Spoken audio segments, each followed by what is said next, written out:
Last time हमने कहाँ तक किया था, क्यूमीन से हमने फिनॉल बनाना सीखा था। ठीक है, तो अब ये वाला है हमारा, ये फोर्थ मेथड था। हमने कल 3 मेथड कर लिए थे।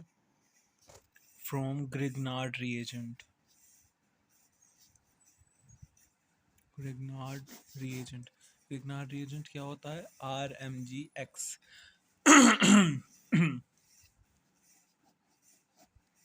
यहाँ पे आ गया अपना Cl, इसमें क्या अपन ने ऐड Mg और ईथर।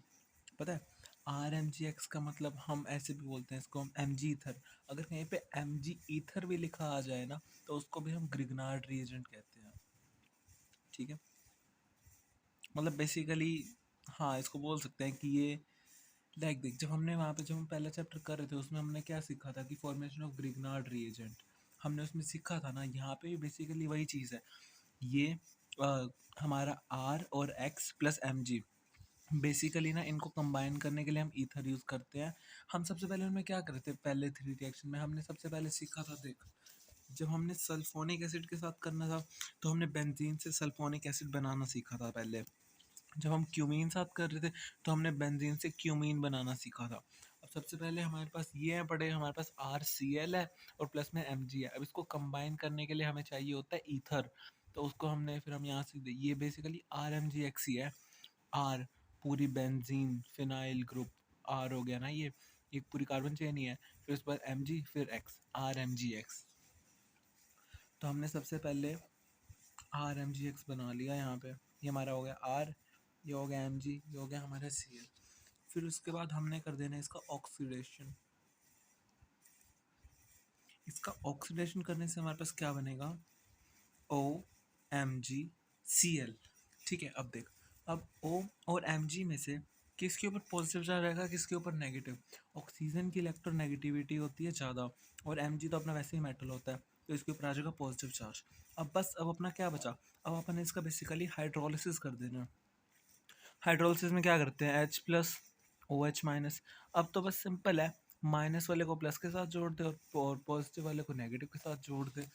तो अपना ये देखिए, ये H पॉजिटिव है ना, H पॉजिटिव अपना कहाँ पे आके जुड़ेगा? O के साथ। तो अपने पास एक क्या बन गया यहाँ पे? O नेगेटिव के साथ जब जुड़ा तो ये बना अपने पास फिनॉल।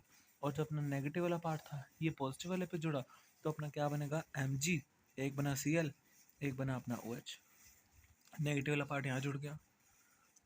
ठीक है, बिल्कुल सिंपल सा था। ये चीज़ थी अपनी।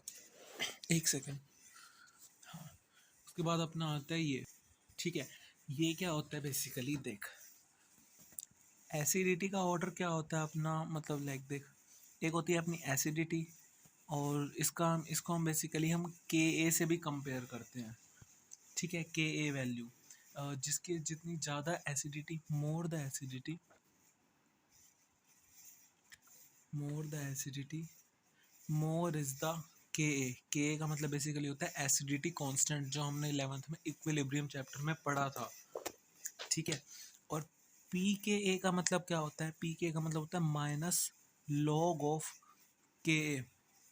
ठीक है, लाइक देख, अगर Ka जो है वो हमारा डायरेक्टली प्रोपोर्शनल टू एसिडिटी है, जितनी ज़्यादा एसिडिटी उतना ज़्यादा Ka वैल्यू। और जो हमारा pK है वो इन्वर्सली प्रोपोर्शनल होता है। pK is inversely proportional to acidity. Like मान लिया अगर किसी की एसिडिटी सबसे ज़्यादा है तो उसका pK वैल्यू सबसे कम होगा। More acidic less the pKa।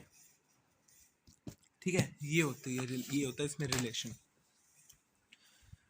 ये एक एग्जांपल दे रखे, के को ऐसे रिप्रेजेंट करते हैं जो भी हमारे प्रोडक्ट में होते हैं अपॉन में रिएक्टेंट। प्रोडक्ट की कंसंट्रेशन कौन कौन है? H प्लस है, और एक अपने पास ये है। ठीक है, और रिएक्टेंट में कौन है अपने पास? एक OH वाल, ये तो पूरा ही है, एक ही है। ठीक है, हमने इसको इक्विलिब्रियम में पढ़ा था 11th क्लास में। ठीक है, इसको pK कहते हैं, माइनस लॉग लग जाता है बेसिकली, p का मतलब यही होता है माइनस का लॉग। इसको हमने ऐसे किया, ये इन्वर्सली प्रोपोर्शनल बन जाता है। ठीक है, all strong acid have got higher value of Ka and lower value of pK। अभी बताया ना मैंने तुझे कि इन्वर्सली प्रोपोर्शनल होती है एसिडिटी उसके। Arrange the following increasing order of pK value मतलब decreasing order of Ka। M cresol, cresol का मतलब याद है ना, CH3। M मतलब मेटा, मेटा पोजीशन पे CH3। फिनॉल, फिर ये ऑर्थोनाइट्रो अपना, पैरानाइट्रो, एम नाइट्रो, ये यहाँ पे सॉल्यूशन है, ये वाला चेक कर लियो, ना समझ आए तो पूछ लियो। ठीक है, ये इथेनॉल का भी है लास्ट में। विच is more acidic, paranitro, phenol और पैराक्लोरो। ठीक है, अब देखो अपने पास ये वाली चॉइस आती है। अब यहाँ पे हम क्या देखते हैं, यहाँ पे हम देखेंगे किसका माइनस आई ज़्यादा है। मैंने तुझे क्या कहा था कि माइनस आई सबसे ज़्यादा होता है NO2 ग्रुप का। तो NO2 जो ग्रुप होता है उसका सबसे ज़्यादा माइनस आई होता है जितने भी अब तक एग्जिस्ट करते हैं। मतलब उससे उससे पहले एक आता है, वो होता है NR2, बट बेसिकली मोस्टली तो NO2 ही होता है। ठीक है, तो NO2 वाला आएगा ना सबसे आगे। NO2 हमारा जो है वो क्लोरीन से ज़्यादा इलेक्ट्रोनेगेटिव होता है।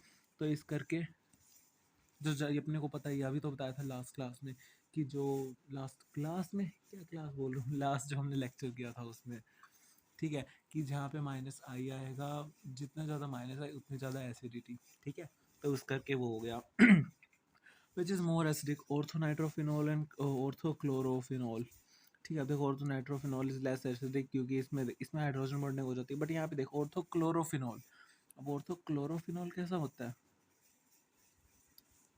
OHCl, इसमें तो हाइड्रोजन बॉन्डिंग ही नहीं होती, इसमें हाइड्रोजन बॉन्डिंग ही नहीं होती। Cl के अंदर हाइड्रोजन बॉन्डिंग नहीं होती, क्योंकि हाइड्रोजन बॉन्डिंग कंडीशन क्या होती है, फोन और बाकी वो 3 F। ठीक है, मुझे याद होंगे तुझे। Arrange the decreasing order of acidity, ये वाला क्वेश्चन खुद करने के लिए है, खुद करियो ये क्वेश्चन, ना समझ आए तो मुझसे पूछ लियो, कर लियो इसको ट्राई प्लीज़। अब बीच में तेरे पास वैसे ही टाइम कम है, ये प्लीज़ कर लियो ट्राई। तो हम शुरू करते हैं फिजिकल प्रॉपर्टीज ऑफ फिनॉल।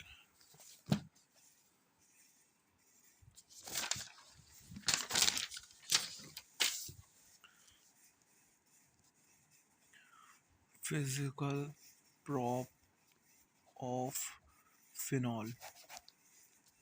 ठीक है, पहला हमारा आ जाता है सॉल्युबिलिटी। सॉल्युबिलिटी हम हमेशा पहले सॉल्युबिलिटी डिस्कस करते हैं। सॉल्युबिलिटी किसके ऊपर डिपेंड करती है, हाइड्रोजन बॉन्डिंग। तो हमारा फिनॉल कैसा होता है, OH। OH दिखते ही दिमाग में एक चीज़ आ गई कि हाँ भाई हाइड्रोजन बॉन्डिंग करता है ये, तो ये सॉल्युबल इन वाटर होता है। अब देख, phenols are less soluble in H2O then alcohols.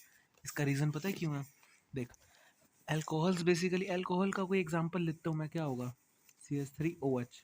ठीक है, अब देख हाइड्रोजन बॉन्डिंग तो दोनों करेंगे, दोनों के पास OH है, बट रीज़न क्या होगा, जो इसके ऊपर है ना फिनॉल, फिनॉल के अंदर होता है बेंजीन, जो होता है स्टेरिक हिंड्रेंस कॉज करेगा, क्योंकि इतना भारी ग्रुप है बड़ा यार। स्टेरिक हिंड्रेंस कॉज कर देगा ये। सॉरी, स्टेरिक हिंड्रेंस इसने कॉज कर दिया। अभी हमारा CH3 है, ये तो छोटा सा ग्रुप है, स्टेरिक हिंड्रेंस कहाँ ही करेगा उतना। ठीक है, तो इस करके जो है अगर हम कंपेयर करें फिनॉल और अल्कोहल में, हाइड्रोजन मतलब वाटर के अंदर सोल्यूबल कौन होता है इजीली ज़्यादा, तो हम बोलेंगे अल्कोहल्स, क्योंकि फिनॉल में स्टेरिक हिंड्रेंस होता है, इतना बड़ा ग्रुप होता है बेंजीन उसके ऊपर। फिनाइल ग्रुप कहते हैं इसको, बेंजीन ग्रुप नहीं, फिनाइल ग्रुप कहते हैं। Presence of bulkier phenyl group which causes steric hindrance and thus it forms hydrogen bonding with H2O decreases, कम हो जाती है हाइड्रोजन बॉन्डिंग, स्टेरिक हिंड्रेंस आ जाती है। Phenols are generally soluble in organic, फिनॉल्स जो होते हैं ना वो ऑर्गेनिक सॉल्वेंट में भी हो जाते हैं। ऑर्गेनिक सॉल्वेंट बोले तो C6H6 ईथर और CCl4।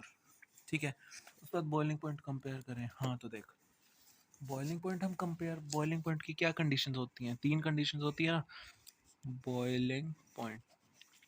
सबसे पहले हम देखते हैं H बॉन्डिंग, उसके बाद हम कौन सा देखते हैं, कौन सा था वो, डाइपोल, हाँ। उसके बाद हम देखते हैं वैंडरवाल। ठीक है, boiling point, the boiling point of phenols are higher than aromatic hydrocarbons.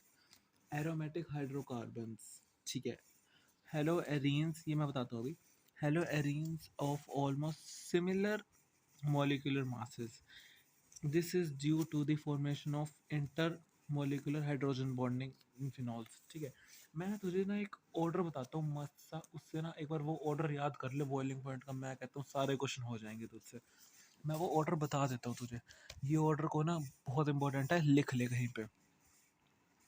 सबसे ज़्यादा होता है boiling point carboxylic acid COOH, उसके बाद अपना आता है CHO, जो हमारा होता है अल्डिहाइड। एक सेकेंड, थोड़ा सा गलत बता दिया। COH। उसके बाद आता है हमारा अल्कोहल, जिसको हम कहते हैं ROH भी कहते हैं, ठीक है। उसके बाद अपना आता है एमीन, इसको हम कहते हैं NH2 ग्रुप भी बेसिकली बोलते हैं, RNH2 करेंगे आगे चैप्टर्स में पढ़े। उसके बाद होता है अपना कीटोन का, कीटोन तो पता ही होगा, RC ऐसे होता है, फिर यहाँ पे R, ठीक है। कीटोन के बाद अपना आता है एल्डिहाइड। इसको ना याद कर ले भाई, बहुत ज़्यादा काम का ये। एल्डिहाइड के बाद होता है अपना ईथर, ईथर होता है अपना ROR। ईथर के बाद आता है अपना हेलो एल्केन्स,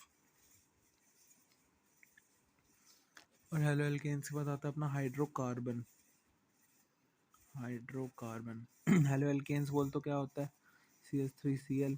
हाइड्रोकार्बन बोल तो क्या होता है, CH3 नहीं CH2 CH3 CH3 हो गया, हाँ ये हाइड्रोकार्बन है, नॉर्मल कार्बन चेन, ठीक है।